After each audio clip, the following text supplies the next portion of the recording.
आदाब, आप देख रहे हैं वतन समाचार। मैं शादाब खान हाजिर हूं लेकर दिन की अहम खबरें। सबसे पहले नजर डालते हैं सुर्खियों पर। सेवानिवृत्त एसीपी ने बताया, तत्कालीन पुलिस आयुक्त परमबीर सिंह ने नष्ट किया था कसाब का मोबाइल। 14 विपक्षी दलों ने संसद में संविधान दिवस समारोह का किया बहिष्कार। भाजपा ने कहा डॉक्टर अंबेडकर का अपमान। 26/11 की 13वीं वर्षगांठ पर मुंबई ने शहीदों को दी श्रद्धांजलि। जांच रिपोर्ट ने किया खुलासा। किसान प्रदर्शन को बदनाम करने के लिए फेक सोशल मीडिया अकाउंट का किया गया इस्तेमाल। बढ़ते हैं अंतर्राष्ट्रीय खबरों की तरफ। फिलिस्तीनी मंत्री का बयान, इजराइल बना रहा है यरूशलेम में 17,000 बस्तियों के निर्माण की योजना। सऊदी अरब जाने के लिए अब नहीं होगी क्वारंटाइन की जरूरत। भारत समेत 6 देशों से सीधे प्रवेश की दी सऊदी प्रशासन ने अनुमति। अब खबरें तफसील से। मुंबई पुलिस से सेवानिवृत्त एसीपी शमशेर पठान ने पूर्व पुलिस आयुक्त परमबीर सिंह पर आरोप लगाया है कि उन्होंने 26/11 हमले के दोषी अजमल कसाब के मोबाइल फोन को नष्ट कर दिया था। शमशेर पठान ने मुंबई पुलिस आयुक्त को इस साल जुलाई में इस बारे में लिखित शिकायत दी थी। उन्होंने मामले की जांच करने और परमबीर सिंह के खिलाफ जरूरी कार्रवाई करने की मांग की थी। शमशेर पठान की यह शिकायत भले ही 4 महीने पहले की गई थी, लेकिन यह उस दिन चर्चा में आई है और सोशल मीडिया पर शेयर की जा रही है जिस दिन परमबीर सिंह मुंबई क्राइम ब्रांच के सामने पेश होने वाले थे। संविधान दिवस के अवसर पर 14 विपक्षी दलों ने संसद में होने वाले समारोह का बहिष्कार किया। इस बॉयकॉट की शुरुआत करते हुए कांग्रेस ने समान विचारधारा वाले दलों से संपर्क किया और सरकार पर आरोप लगाया कि सरकार संविधान का पालन नहीं कर रही है। कांग्रेस प्रवक्ता जयवीर शेरगिल ने कहा, आजादी के बाद दुनिया भर में कई लोगों ने भविष्यवाणी की थी कि भारतीय लोकतंत्र जीवित नहीं रहेगा और फिर भी हम यहाँ संविधान के कारण है जो हमें बांधता है। किसी को भी हमारे संविधान को कमजोर करने या विफल करने की अनुमति नहीं दी जानी चाहिए। मुंबई ने शुक्रवार की सुबह उन बहादुरों और पीड़ितों को याद किया जिन्होंने 26/11 के आतंकी हमलों में जान गंवा दी थी। साल 2008 में 26 नवंबर को मुंबई शहर के ताज होटल पर आतंकवादियों ने हमला किया था।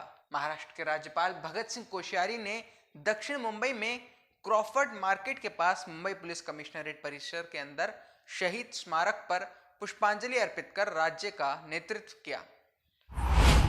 एक जांच रिपोर्ट से पता चला है कि सोशल मीडिया पर फर्जी खातों के माध्यम से किसानों के विरोध को खालिस्तान आंदोलन से जोड़ने, सांस्कृतिक तनाव को भड़काने और सरकार का समर्थन करने वाले किसानों के दावों को बढ़ावा देने के लिए समन्वित प्रयास किए गए थे। सेंटर फॉर इंफॉर्मेशन रेजिलियंस यानी CIR द्वारा रियल सिख इन्फ्लुएंस ऑपरेशन का विश्लेषण शीर्षक वाली रिपोर्ट तैयार की गई थी। बुधवार को इसकी वेबसाइट पर रिपोर्ट अपलोड कर दी गई। रिपोर्ट में लिखा गया, ट्विटर, फेसबुक और इंस्टाग्राम पर एक समन्वित अभियान फेक आईडीज को सिख समुदाय के इन्फ्लुएंसर्स के रूप में दिखा रहा था ताकि किसान आंदोलन को बदनाम किया जा सके। सिख राजनीतिक हितों को चरमपंथी लेबल करने, भारत और अंतर्राष्ट्रीय समुदायों के भीतर सांस्कृतिक तनाव को बढ़ावा देने और भारत सरकार को भड़काने के लिए फेक अकाउंट्स का इस्तेमाल किया जा रहा था। अब बढ़ते हैं अंतर्राष्ट्रीय खबरों की तरफ। एक फिलिस्तीनी अधिकारी ने गुरुवार को कहा कि इजराइल के अधिकारी यरूशलेम के विभिन्न हिस्सों में 17,000 से अधिक निपटान इकाइयां बनाने के लिए काम कर रहे हैं। एक बयान में यरूशलेम मामलों के मंत्री फादी अल हदमी ने इजराइल की निपटान योजना को पागल सुनामी के रूप में परिभाषित किया। उन्होंने कहा कि परियोजनाओं की एक श्रृंखला के माध्यम से बस्तियों के निर्माण में तेजी 2 राज्य समाधान की किसी भी संभावना को खत्म करती है। अल हदमी ने कहा, इजरायली सरकार शहर के उत्तर, दक्षिण और पूर्व में प्रमुख निपटान परियोजनाओं की एक श्रृंखला को लागू करने की दिशा में काम कर रही है। इसका उद्देश्य वेस्ट बैंक में अपनी फिलिस्तीनी परिवेश से इसे पूरी तरह से अलग कर लेना है। अब भारत से सऊदी अरब जाने वाले यात्री बिना किसी दूसरे देश में क्वारंटाइन किए वहां जा सकेंगे।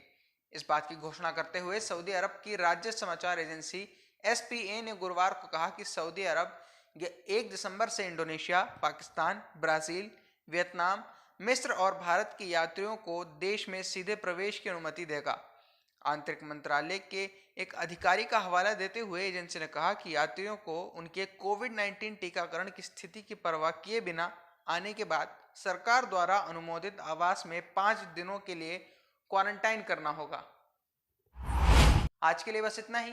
अगर आप इस वीडियो को फेसबुक पर देख रहे हैं तो पेज को लाइक करें, अगर यूट्यूब पर देख रहे हैं तो चैनल को सब्सक्राइब करें और बेल आइकन दबाएं ताकि हमारी सारी अपडेट्स आप तक पहुंचें। आप और खबरें पढ़ने के लिए हमारी वेबसाइट www.watansamaachar.com पर भी जा सकते हैं।